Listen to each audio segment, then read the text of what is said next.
Hi, Shadine here and welcome back. Today let's make some chocolate chip, peanut butter, and oatmeal currant walnut cookies.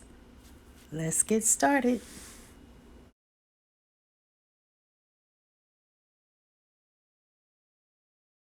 Okay, so over here I have 2¼ cups of flour, 1 teaspoon of baking soda, the non-aluminum, and 1 teaspoon of salt. Over here I have 2 sticks of the Earth Balance butter, the vegan butter, with 1 teaspoon of vanilla extract, white sugar for cane sugar, and 3/4 cups of the brown sugar. I have 1 cup of the vegan chocolate morsels. And here I have 2 flax eggs. So that's 2 tablespoons of flax seeds and 6 tablespoons of water. For my dry ingredients, I'm just gonna whisk that until it's all mixed up. Yep. And now I'm gonna check on my flax egg. And oh yeah, it's jelly. Now my butter has been sitting.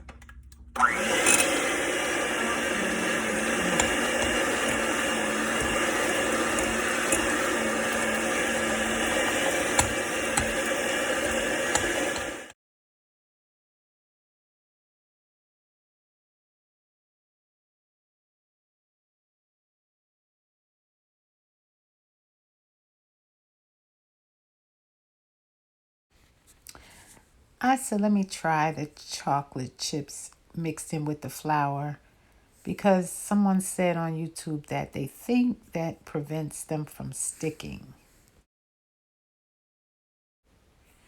So now I'm adding in my wet mixture into my dry mixture. And then we go to mix. I was just making a hot mess here. I was trying to use a glass bowl so that you could see what's going on, but I really needed my deeper bowl. So I'm going to have to switch bowls soon because it's just splattering everywhere.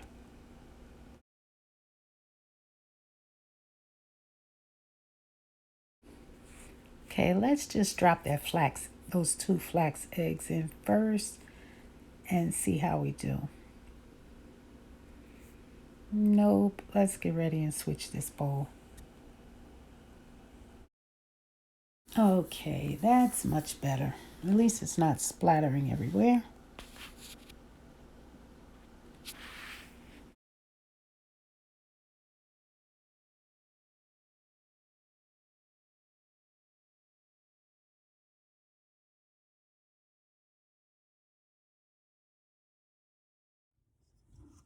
And I'm done mixing. Okay, so I sprayed a little oil on the cookie sheet, and now I'm placing the cookie dough scoops onto the sheet. I get 20 cookies on each sheet.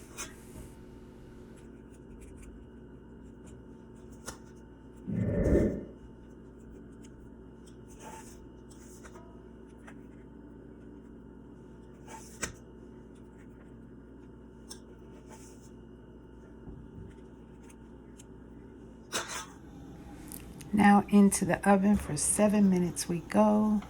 They are done. Mine actually went in for 9 minutes. I wanted them a little bit more brown, so they look good. We're gonna let them sit on the cookie sheet and cool off for about a minute or two before we put them on the cooling rack. Cookies are cool enough now to move to the cooling rack.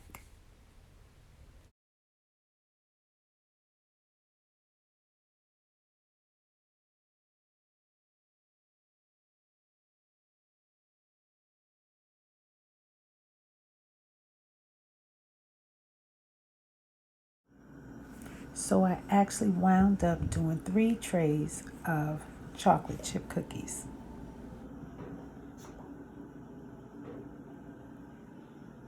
I would have had 61 cookies, but I slipped the mint in this one, so we won't mix this with the good cookies. So this will be my taste test. Mmm.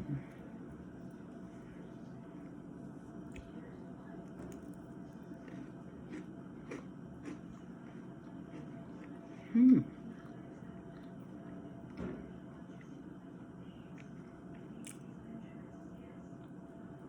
Surprisingly, this tastes just like my other cookies that I used to make. I used to make cookies just about every other day. When we had big cookouts, cookies were a big hit. I used to bake cookies early in the morning and take to work. And one of my coworkers, Boo Boo, if you're listening, got cookies.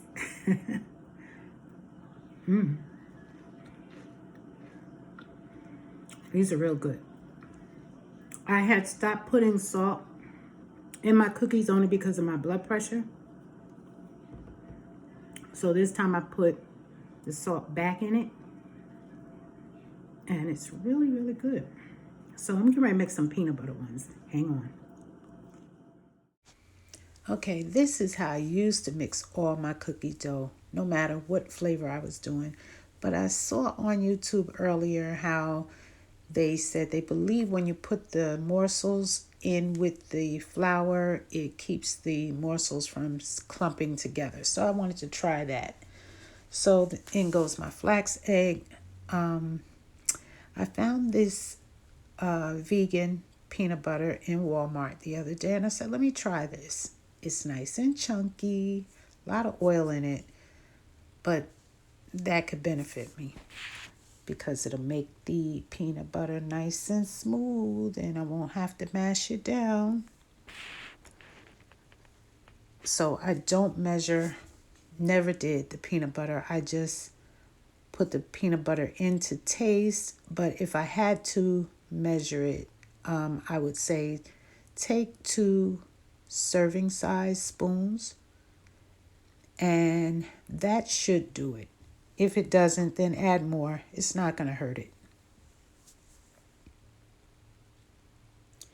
And we're done mixing. Boy, if my sister Linda is watching, I know how you love my peanut butter cookies. Yum, yum. Okay, so let me place the peanut butter cookie dough on the sheet. Keep them separated so when they spread, they don't connect. Well, at least not too much. And the peanut butter also baked for 9 minutes. And onto the cooling rack they go. So here's taste test part 2. The peanut butter with the nuts in it. I don't know if you can see the nuts.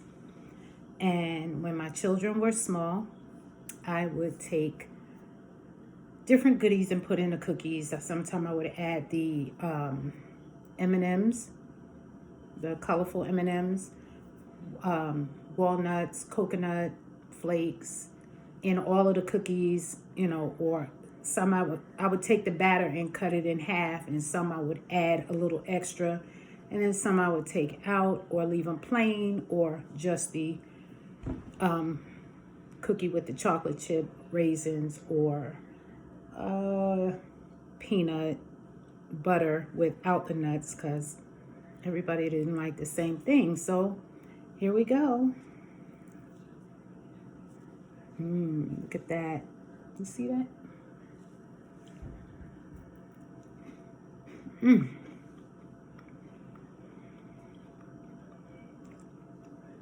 Now this is what I'm used to. The cookie without the salt. I like it better without the salt. I don't know why. I guess because when I was having blood pressure issues, I eliminated the salt. So I guess my taste buds are used to without. But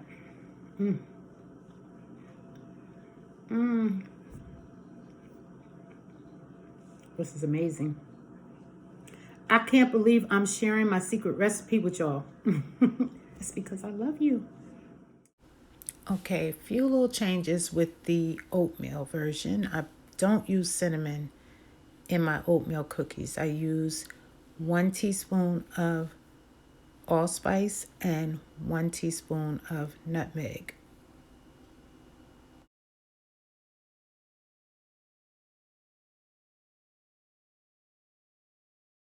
Oh, here goes the 2 flax eggs. Again, like I said, basically the recipe is the same as the very first one, and just a few little alterations with the flavoring. And we're just going to mix that up.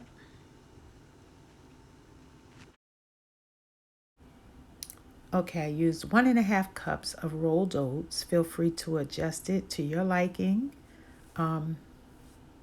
Whatever makes you feel comfortable. This is where I found the even balance.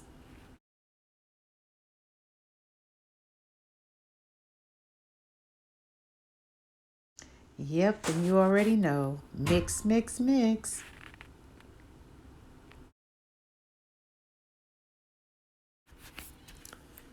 Okay, so here comes the currants.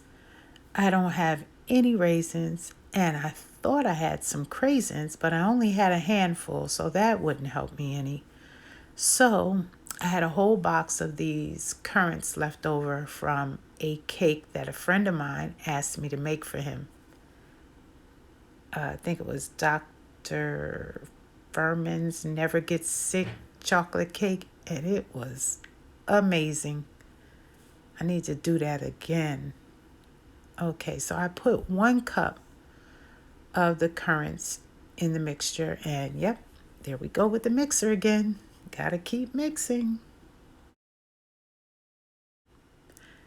Okay, so I like to add about 2 tablespoons of oil to my oatmeal cookie mixture just to ensure that they spread a little like the chocolate chip and the peanut butter. But it's completely optional. Depends on how much oatmeal you put in your mixture. Will it prevent it from spreading like you want it to? But I don't always do it. But I haven't baked cookies in so long. I just didn't want them to mess up this time. But again, that part is completely optional. And yep, we mix again.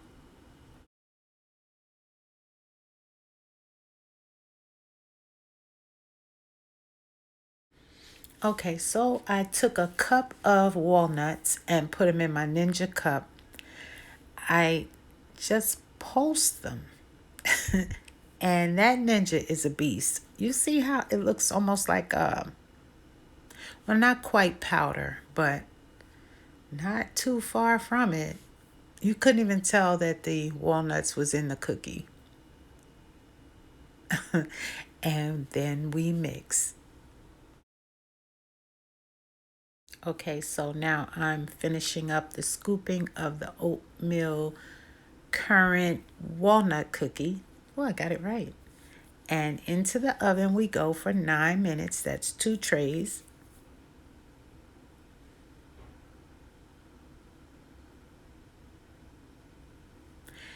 And I have some peanut butter left over and the oatmeal mixture left over. And I'm going to refrigerate those for a later date.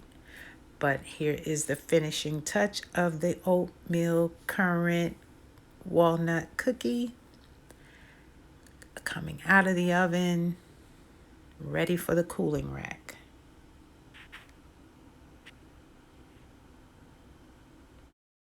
And we are done. Don't forget to like, comment, and subscribe, and do share. Don't forget to hit the notification bell so that you'll be alerted of my upcoming videos every Tuesday and Friday at 10 a.m. Peace and love.